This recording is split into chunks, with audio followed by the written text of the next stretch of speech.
planet. So your remark. Okay. So why are you so? Quote me in the right way. I didn't say you. You said from this country. Islam in this country. It's not compatible with this country. So go to a country where so it's compatible. what are the principles of Islam that are not compatible? That you think with the Western values? Kill the non-believers.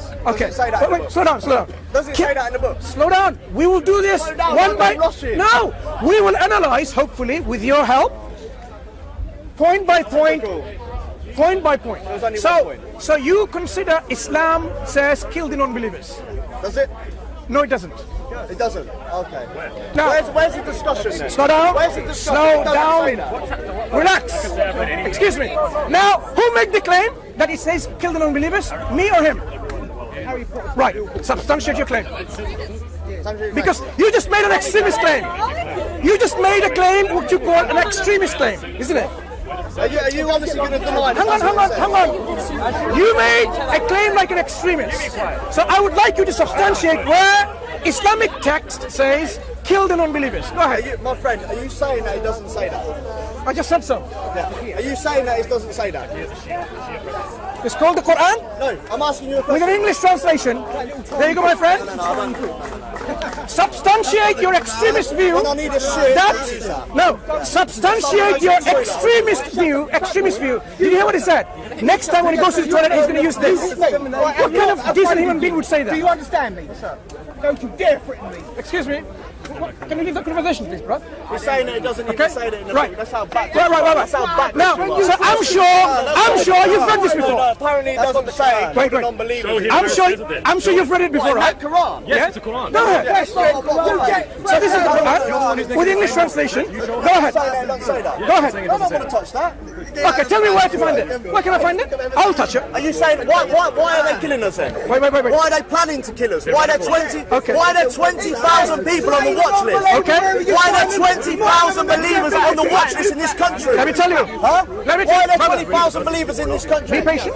Trying to kill us. Right. Why are there people blowing kids up in Manchester 7/7 in 2005? I'm not saying it's all of you, but why? Why are they doing it? Do you want to have a good conversation here, or you want to play emotional like you? Answer me the question. Why are they doing it? So this is a. But I talked to this brother before. He wasn't. Brother. It's okay. Listen. Do you want to have an emotional discussion here or an intellectual one? Very good. Now, so what we know. My name is Mansoor. What's yours? Braden. Now, Braden. What I've noticed now suddenly, what we call... No, you're trying to control the conversation. It's not going to happen. Tell me when you finish. Right. So, answer me this question. Why are there 20,000 people on the watch list, Muslims on the watch list, potentially going to create terrorism? Why are there, God knows how many hundreds of people gone from London to Syria and killed people in the name of Islam? Why? Yeah. So, first question, why are there more than 20,000 people in the watch list? Because they're on the watch list for a reason, right? Because they're potential terrorists. Yeah. And why are they? I thought you finished, and it's my turn to. Sorry. The reason why I was repeating the question so that you understand that I have actually heard your question. Okay, right. And why are there lots of people, numerous people, countless number of people, or a large number of people going to Syria? Of course, if they're going to Syria, either to fight there, to get trained there, whatever, right? Okay. So what I've immediately noticed is a shift of goalpost. The original statement that you made was, you say F off to all the people in this country that follow Islam. Because they follow Islam and follow this book.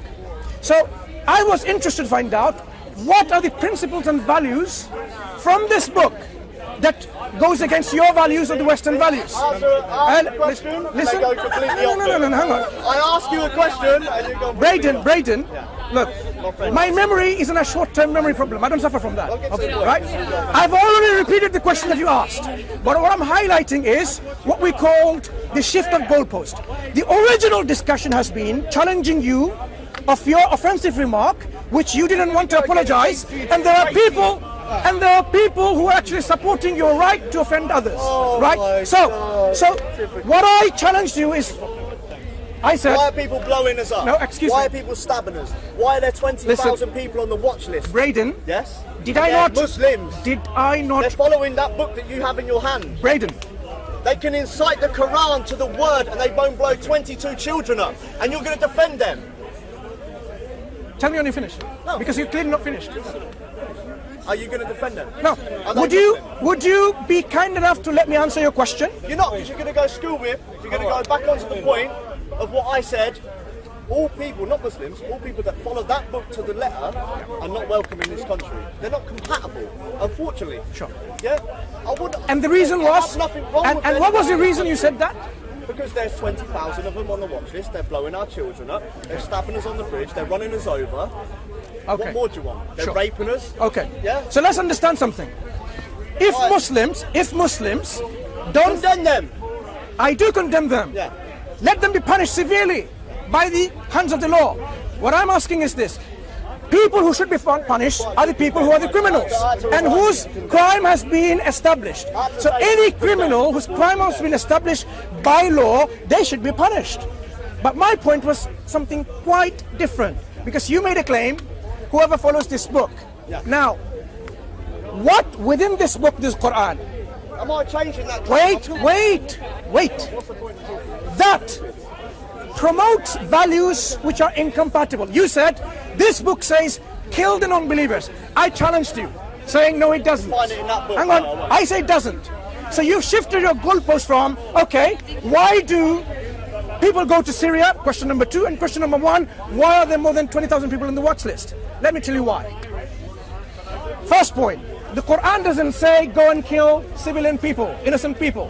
Quran says fight those who fight you. That means if you fight the Muslims in a context of war, they're not going to say, oh, let me come and hug you and kiss you with flowers. No, they will fight and defend, because it's a natural response. Secondly, since the Quran doesn't advocate or encourage the killing of innocent people, innocent civilians, your remark about Muslims are doing this by following this book is totally, totally unfounded, and this is how we debunk this kind of claims.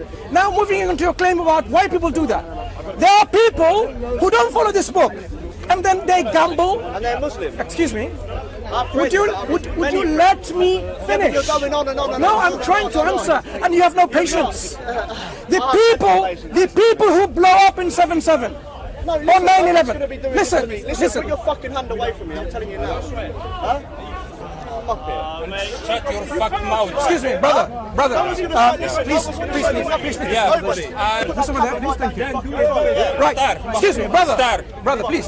Star. أعوذ بالله من الشيطان الرجيم. Star. Say أعوذ بالله من الشيطان Star. الرجيم. And then I will show you. Brother, say أعوذ بالله من الشيطان الرجيم. And look at the floor. أعوذ بالله من الشيطان الرجيم. Okay. Now I'm going to answer the crowd anyway, because because Bradley he thinks it's difficult to handle. Those people who go and blow up, they are going against clear principles from the Quran and the Sunnah, from Islamic teaching. So obviously they're not following Islam, are they? So our friends like, what was his name, Bradley? Brandon? Yeah? Okay. Sorry,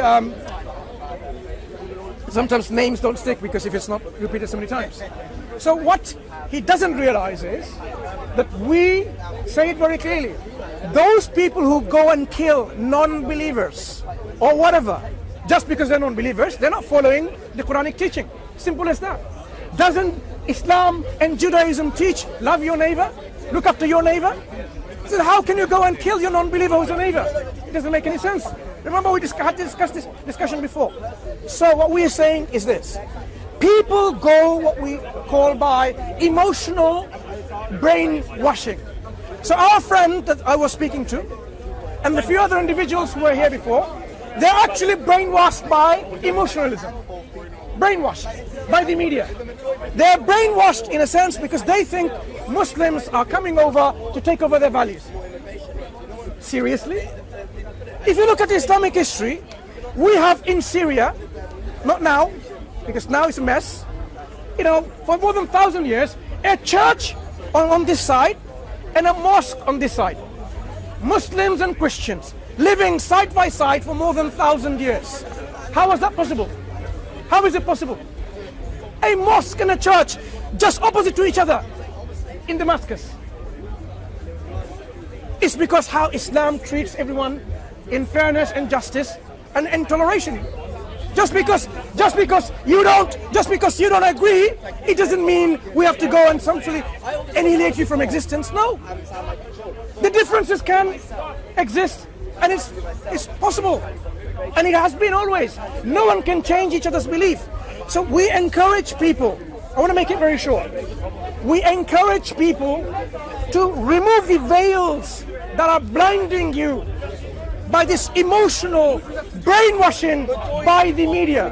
Whether you read on the papers, watch it on YouTube, on TV, ask yourself, does this book say such a thing, such a horrible thing about killing the non-believers just because they're non-believer? Or is there a huge propaganda? So there is a propaganda, and I would like you to wake up to this propaganda and confront it yourself. Because unless you confront this propaganda, you will be the victims. You will be the victims. They will, mass mobilize a group of victims like you, and then go to Iraq and other countries to change the regime because they think it's an existential threat. Because these countries are a threat to your civilization, threat to your values and principles. And that's why you will say, let's go and fight and bomb Iraq and so on and so forth, when it has nothing to do with any of these things. So I urge you again, my dear people in humanity, wake up to the reality. Ask yourself, what's the news behind the news? What does Islam actually say from its book, from the Prophet? Let me ask you a question. Yes. Does Islam say kill the innocent people? Let's read. No, I'm asking a question. I'm answering the question.